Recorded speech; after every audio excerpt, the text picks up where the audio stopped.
Hello, everybody, and welcome back to Anyhow, Anyway. I'm your podcast host, Summer England, and we talk about all things bookish, cozy, whimsical, writing, and the chaos in between. And today, the chaos in between, we are going to be talking about ADHD meds. That's right, baby.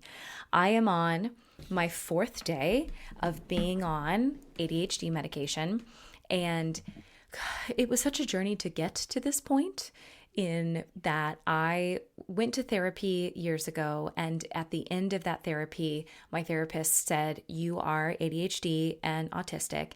After, mind you, I went through several different diagnoses of OCD, of CPTSD, of some randomized mood disorder, things that we tried the treatments for and they did not fit. And then we tried treatments for and they did not fit. Finally, near the end, had a sort of a diagnostic assessment with her, and she was like, "Oh, you're ADHD and autistic." And I was like, "Great. I won't be doing anything with that." I did not know what to do with that at the time. Also, she did tell me I would recommend you going to get a formal psychiatric diagnosis of ADHD. As for autism, giving the where we're at politically, and you're already an adult and you don't require like assistance or disability services, putting autism on your medical record might not help you and actually might make advocating for yourself in the healthcare system more difficult. Summer, is not saying, and this is exactly how you should do any of this. I'm just telling you my experience. Also, precursor. This is we're talking about cozy in meds, all right? We're talking about cozy in the brain. We're having conversations today about ADHD medication and mental health and all of that jazz. So, anyways, that's what today's episode is about. In case you were wondering, also my medication is worn off. So, this is the normal ramblings you were going to get from me. And frankly, even if I was on the medication, I would still be rambling this much and following different thought patterns down different places. This is just the way my brain works. Anyhow.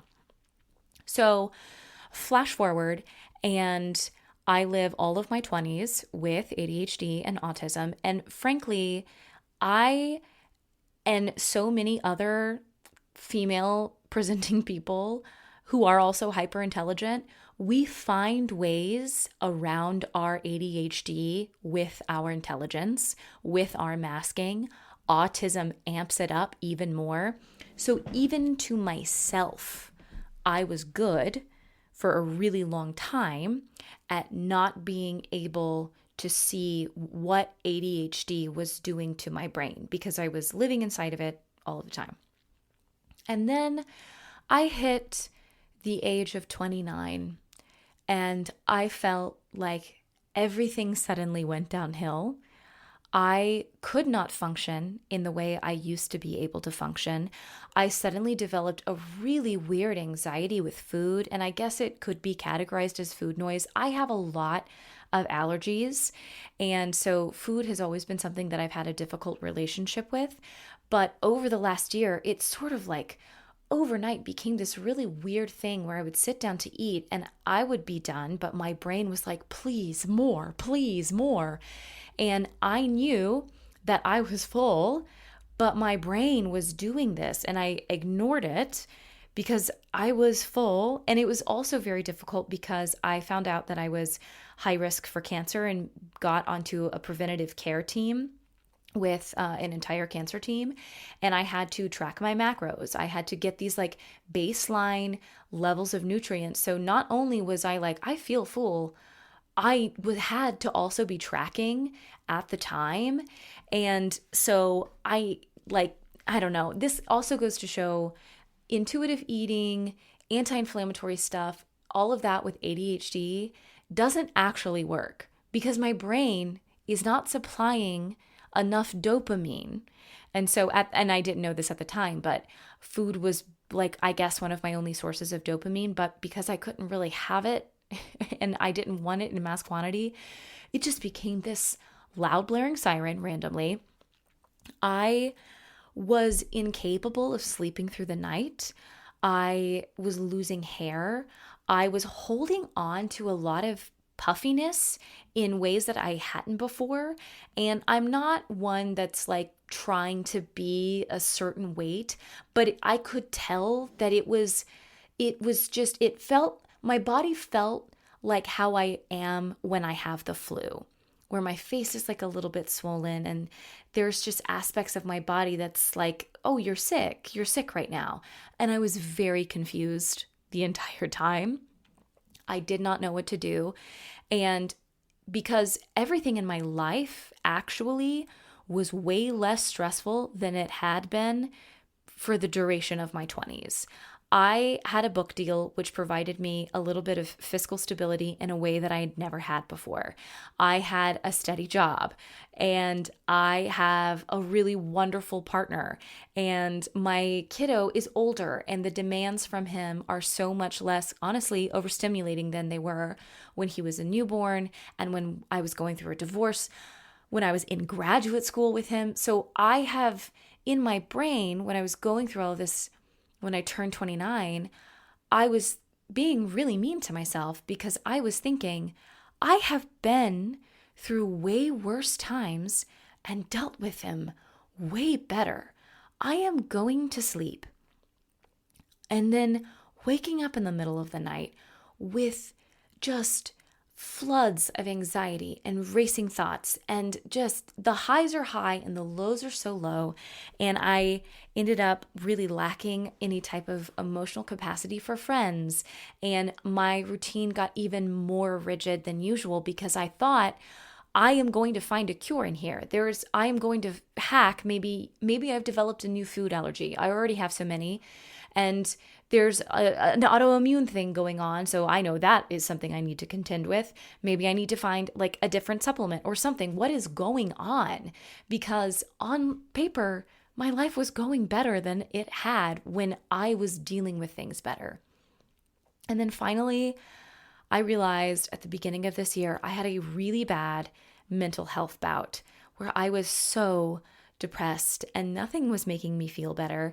And I wasn't sleeping at all. And I thought, I cannot do this anymore.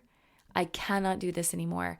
And it was actually through watching people have this experience on TikTok, on Instagram, on social media, about coming to the realization kind of around this age bracket of all of a sudden I couldn't do what I used to be doing.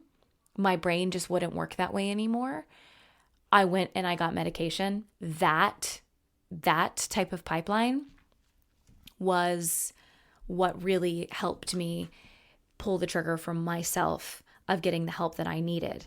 And so I started that all back in March. And it was a really long process. And I tried different health platforms, and then I tried primary care physician. And then that was going to take close to a year for the referral to go through to the diagnostic clinic. And then from the diagnostic clinic, I was going to have to go somewhere else to have psychiatric care. So I made the decision in March that I really wanted to get medicated, and I was really scared about it because I thought I was going to lose my personality. I thought I was going to lose my sparkle. I thought I was going to lose my creativity. I've never been on anything in my life, and frankly, I'm a very hyper-independent person, and admitting that I need help is very difficult for me because I feel like I should be able to fix it myself. Then I started reframing it in that my janky little Kia Soul that I have been driving for the last 15 years, if I drove that thing for a year and a half straight and gave it zero care except for filling up the gas tank, when it eventually pooped out on the side of the interstate, the last thing I would do would tell the Kia, hey, you were doing just fine last year running the same road. I would go get it. I would go get the oil changed. I would go take it to a mechanic.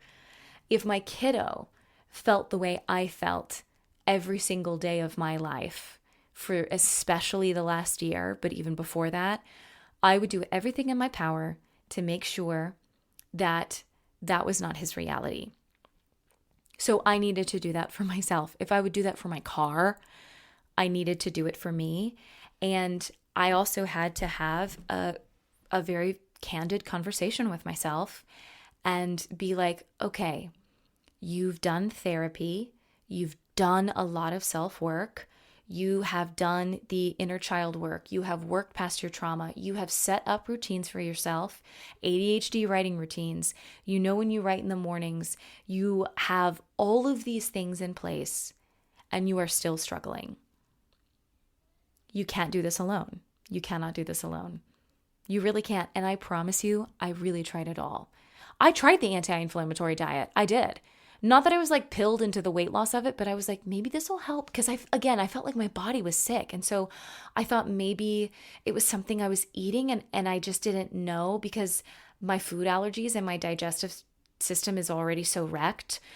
Fun fact, my stomach has not hurt ever since I started ADHD medication at all. I have had no stomach pain and I have had no digestive issues. That's neither here nor there. I tried the autoimmune protocol things, everything. I have tried everything. I've done the supplements. I have a really rigid morning routine. I have a really rigid bedtime. And by rigid, I just mean like I take a lot of care in those times, and I know that they're important, and I work really hard to make sure that they're working. And still, I was floundering. I could not escape my own mind.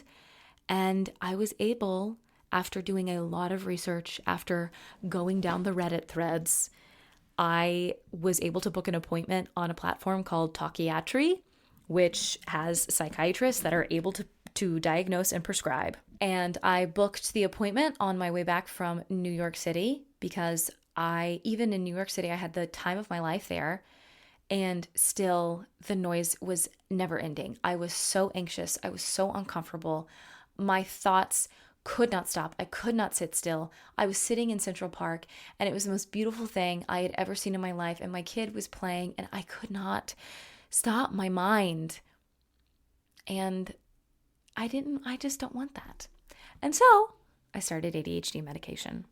I got the appointment, and she really quickly, I was diagnosed with combined ADHD, hyperattentive, or hyper and then inattentive, whatever, and also autism. However, my psychiatrist echoed my therapist from years ago and said, unless I really wanted it, she wasn't going to put autism on my medical record, because she was like, you're an adult. It's going to make it honestly really difficult for you to get help in healthcare systems in some places, especially with our current political system. And I was like, bet.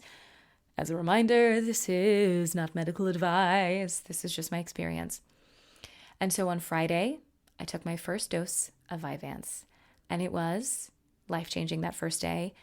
If you read stories from people about taking Vyvanse, the first day is always really, really great. And then the consecutive days are like a little bit different. And I would say my experience also echoes that. And we'll go into that a little bit. But I am so grateful to be on them.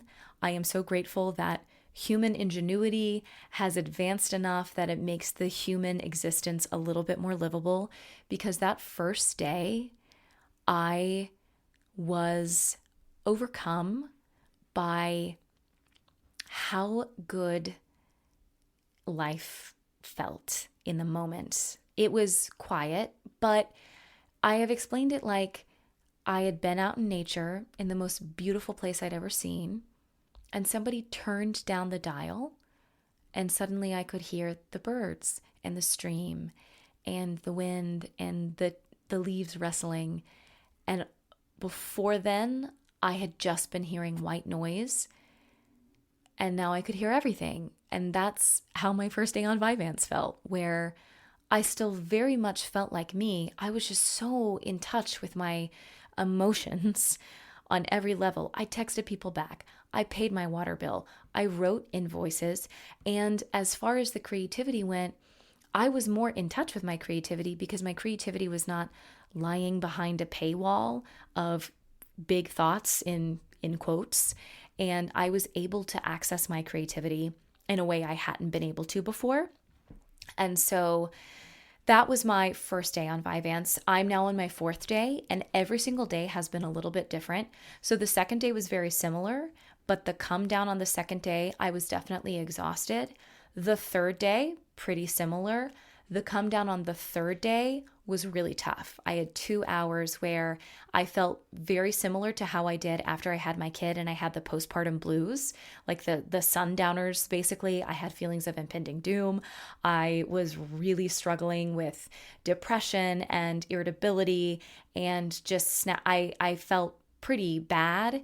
And then I also realized that I had not eaten as well as I had the first 1 to 2 days, because it definitely has suppressed my appetite. But because I'm autistic, I'm used to different varying levels of appetite suppression. And so the first 2 days, I was a little bit more cognizant about all of that and kept up with it. And then the third day, I just was a little bit more relaxed about it, and it just wasn't on my mind. And I also performed a show that day. I performed a show the other 2 days as well, which again did not hurt my creativity. It made me a better actor, or a more present actor, I would say, present ensemble member. Anyhow, I performed on Sunday. I came home and I immediately started my crash at 5. I was starving, which also didn't help. And so that day, I was like, great, that's data to have. Today, my fourth day, my morning was great. And then my afternoon was very up and down, not as bad as last night, but definitely up and down. And I felt like a little bit distant from myself. Drinking water helped a lot. Drinking electrolytes helped a lot. I kept on top of my nutrition today. Also, I'm close to my period. So that's like things to track. However, none of this in the side effects category makes me go, oh, I'm so upset. Like the first day was the only worth it day. Every single day has been extremely worth it. And I know that this is a process, and I just started my medicine journey. As with everything in my life, there's going to be failures along the way, which is just another opportunity for discovery, and that's okay. And I'm prepared to do that. And so I am tracking, I'm logging, I'm vlogging. I'm going to talk to you all, because I think one thing that I have noticed in talking to other people who started ADHD medications is that there's a lack of talk about the sort of mind behind beginning them and like what that beginning is like. And also that the first 2 weeks, your body is adjusting to a lot. And if you are a person with a uterus, you're also dealing with hormone fluctuations within that's going to skew your data, and like how your blood sugar plays into this, how your activity level plays into this. And so I'm tracking, I'm logging, and this is going to be an ongoing conversation that I want to have with people and you all, because it really helped me. And so today I had that weird like up and down in the afternoon and felt like a little bit dissociated from myself. And then after dinner, I feel normal, I would say, and my meds have worn off. So, and that wasn't even a come down. Like it just felt like my emotions were heightened. I will say, today was the first afternoon where I was in a really loud environment. I took my kid on a play date to a trampoline park, and I am autistic, and the ADHD meds has made me aware of my autism, not in a bad way. My autism feels like the chill middle child of my other illnesses, if that makes sense. And so I'm also learning how that aspect of myself feels in those situations, rather than people pleasing through them, or just my brain was going so fast that my actual emotions I could not feel. So I guess that if there's a positive from today, I was very in touch with my waves of emotions in ways that I'm usually not when my ADHD is like going full speed ahead. Because I think my ADHD has always been there. It's like a chemical imbalance, but I've also relied on it as a crutch to help me get over other anxieties, because I could give myself anxiety about something that didn't mean something. So now I'm meeting different things, and that's okay. I posted on my Instagram a response box of questions you all have.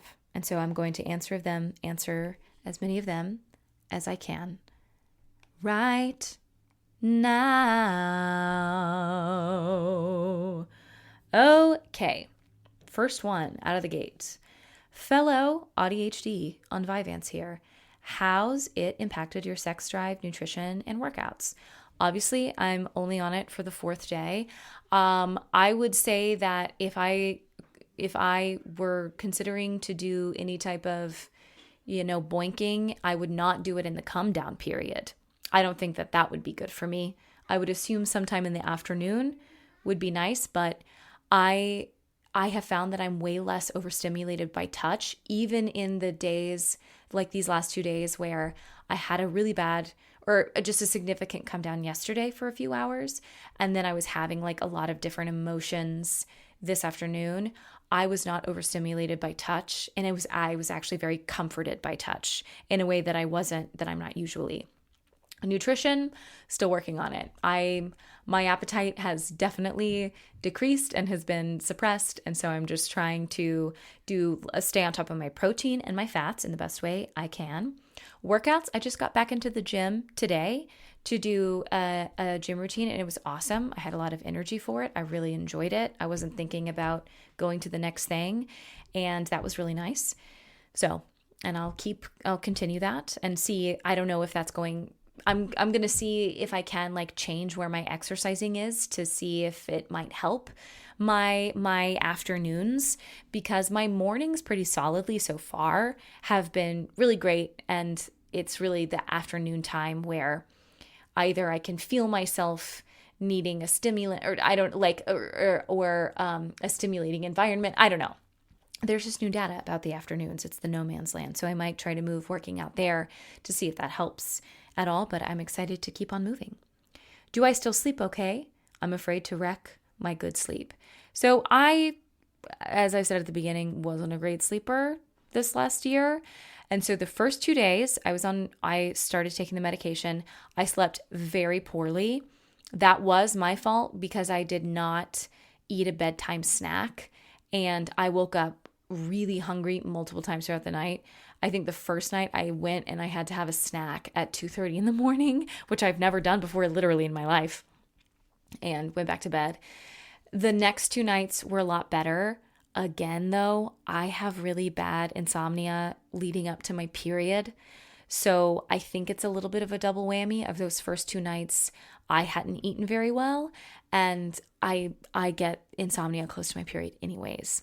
So I feel like I still need to collect a little bit more data about that, because for me, so far the meds have lasted 10 to 12 hours, and I take them so early in the morning. Today I took them at 8 to see if I wanted to avoid the come down that I did yesterday. So, we'll see. We'll see how it goes. Somebody said, food noise is so loud, and I just learned this can be an ADHD thing. Please expand. I'm not an ADHD expert. However, in talking with my psychiatrist, ADHD is a chemical imbalance. Our brains do not make enough dopamine, period. Food is a thing that can release dopamine or whatever. And so for me, at least, I guess my food noise really suddenly became unbearably loud when my dopamine, I really feel like it just was gone. Like I just had none. I had to, my days had to be so rigidly how I needed them to be for me to experience like a lot of fulfillment, but the food noise never went away. And when I was eating, it was actually worse because all my brain was thinking was more, do more. And so it was very stressful and ended up causing a really bad relationship with me and food this year because it was just so upsetting and uncomfortable. And ever since starting the medicine, it is gone entirely. And even I've noticed that when I wake up in the mornings and I've not taken my medicine yet, ever since I guess the second day on, and especially today, I've not had it when I've woken up in the mornings, even though I'm not on the medicine yet. So I don't know if it's just like my brain is regulating a little bit, but it's been amazing to not have that on my mind. I didn't know how bad it was, genuinely, until it was gone. And I'll probably elaborate a little bit more on that in a different episode, because I feel like food noise, food eating is such a difficult thing to talk about. ADHD, it's just weird.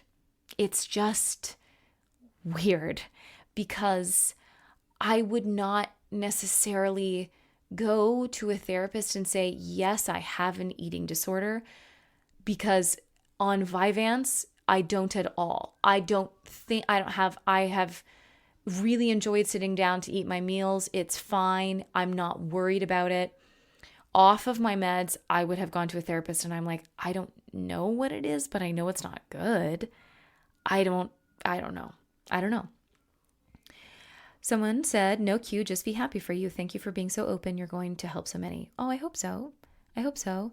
And for those of you who are in your first week or your first 2 weeks, I hope that we're in this together and we're doing something for ourselves that's really big and scary and awesome. And I constantly have to remind myself that when I started anything that I have started in my life that means something to me, I've had really difficult days doing it. Really, really difficult days. I've had really difficult days in my acting career. I've had really difficult days in my writing career. I've had really difficult days being a mom. When I started graduate school, which I was so excited to start, I had really difficult days and unfulfilling days and unhappy days. And I kept thinking to myself, when will this get better? And so I'm doing the same thing with this medicine journey of great. So I had a weird come down yesterday. I had a very up and down afternoon today, but tonight I'm ending it way better than I did last night. So we're living and learning. And I hope in talking about it, it can help each other.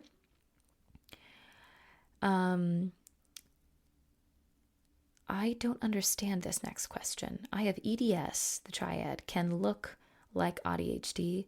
What spec did you feel if I have both? Oh, I'm not sure how to answer this question. I'm so sorry. But hopefully in some other explanation of something else I said, I might provide your answer, or you can message me somewhere else. How has taking my meds affecting my parenting? Well, to be honest, the first 2 days I was on it, my kiddo was with his dad. So really I got to see him over there because we see each other at each other's houses. We live in the same town. It's totally fun co-parenting situation. I noticed that I was way more patient when he was trying to find the end of his thought. Yesterday, I would say I was very at the end of my rope, and he was kind of emotional. So we definitely had a moment. And so yesterday it was an opportunity for honesty, because I was like, buddy, mommy just started new meds and I'm kind of having an experience on them that I have not had before. And it's also the first time that we've interacted with each other in the day. And so that was that. But today I'm way more patient, especially at night. For example, I was about to start this podcast, and he sometimes, when he has a question, he has to ask it no matter how many times we've told him, hey buddy, you don't have to ask it right then. Just note it down, because sometimes people are doing things and they can't necessarily drop everything to answer your question. And he couldn't let it go. And so I just delayed starting the podcast and I answered his question, and I did not feel the same amount of fussy that I would, because in the mornings, I feel like a really patient, loving mother. In the evenings, I feel like a mom who's trying so hard not to show how rageful she is, and taking as many deep breaths as I possibly can, because the stimulus and the breakdowns and the long days are really difficult for me. And I did not feel that tonight at all. When I was having my weird ups and downs this afternoon, I was a little bit on edge and more full of anxiety. But again, that was another I'm not shy about telling my kid, hey, I'm just learning about this medicine, so I'm going to have different reactions to it, and we'll get through those, and I'll figure it out, but I'm going to, communicate to you and let you know where I'm at. And not that I'm putting that on him of fix this or whatever. I'm going to be honest with my kid about mental health, and that's where I'm at. And I will have more updates about how it affects my parenting, I'm sure, soon. What to eat, not to eat. It helps, but also my appetite is gone. So I mean, pumpkin seeds have been big for me because they're a great source of fat and protein, and I like the crunch. And a little of them has a lot. Overall, things that are nutrient dense, but in small quantities. So nuts, seed butters, what have you, full fat yogurts if you can. I've been doing toast with sun butter and hemp hearts on it. And also, fed is best. So sometimes, every single one of these days I've relied on protein shakes and have done the best I can. So rice at the end of the day, for whatever reason, I can't stand super sweet stuff in the middle of the day. Savory stuff is okay, but only if it can't be too flavorful. So I think really just finding whatever version of the most nutrient dense thing that you could possibly put in your mouth. Like if you're like, I only want chips and dip, great.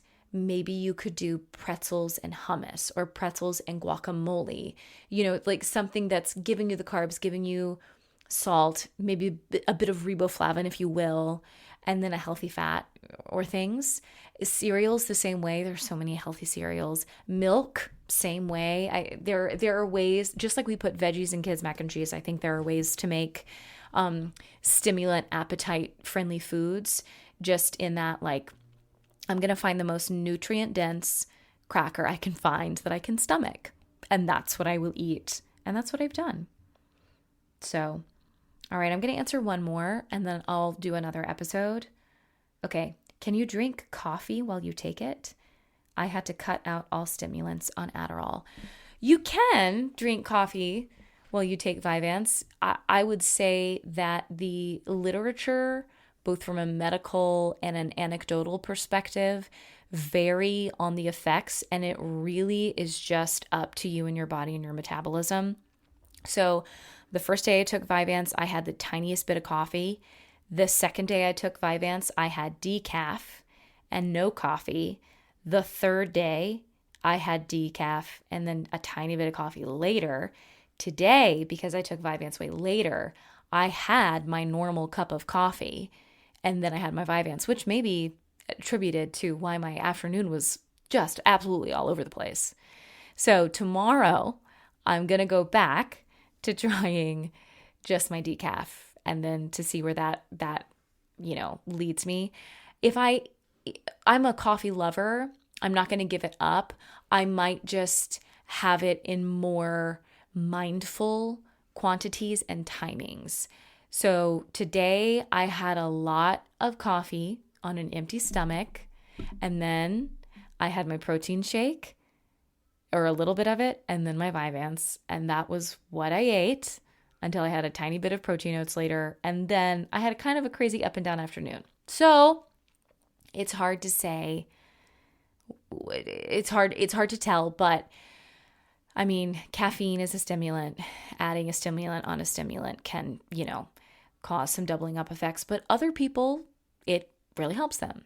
Other people use caffeine in the middle of the day to mitigate the afternoon effects. So I think, again, medication isn't the thing that's going to fix everything. It's the thing that's going to help you fix some stuff. And it can't fix your brain or make it different. So that's where I'm at with the caffeine of it all. And I will have more data next week because I will have a whole new week under my belt. And I'm probably going to talk about this a little bit, at least for the next few episodes, or at least definitely the next one, because I have more questions to answer that I didn't answer, mostly because I still have to put my kid to bed. Actually, I have one more that I will answer. Was Vyvanse the first med suggested for you, or did they talk you through others first? My psychiatrist did talk me through others first, and then she also talked me through stimulants. She was like, usually I start clients on non-stimulants. Given how bad your case is, which when we got to the end of the diagnosis, she was like, this is a bad case. I don't know how you've really managed this long, which was really nice to hear. She then she told me about stimulants, and I had done my own personal research for really a long time. I mean, ever since I made the decision back in February, March that I would like to be medicated, I have done hyper-focus research as an autism and ADHD person. So you know that it's ethically sound. I have been in the taint of Reddit. I have been on TikTok. I have done the medical literature. I have done the anecdotal literature. And I was already leaning towards something like Vyvanse, especially because there was this extreme and increasing in mode food noise that was getting really scary and unruly, and I didn't understand it. And so I knew that Vyvanse in particular was something that can sometimes help that. And also because my case was combined and so intensive, she was like, I would recommend a beginner's dose on stimulants, on Vyvanse. And I was like, great. So I'm on 30 of Vyvanse. And yeah, tomorrow I'm going to data test and I'm going to do just decaf coffee. I'm going to keep up. Something that I did do well today was that I didn't have 3 big meals. I sort of just like ate something every 2 to 3 hours, and that was helpful. And so when I came down from my meds this evening, I didn't get that really intensive hunger. So tomorrow I'm going to experiment and just do my decaf again, and then also do that with doing my pumpkin seeds every 2 hours or something that's going to keep my body going, and see how tomorrow goes. And I'll keep you updated. Anyhow, to all you bookish girls, kings, and noble theys, you're doing great. And if you're scared of starting medication, I'm with you. Mine was up on my proverbial shelf for 4 years, and you got to do what's best for you.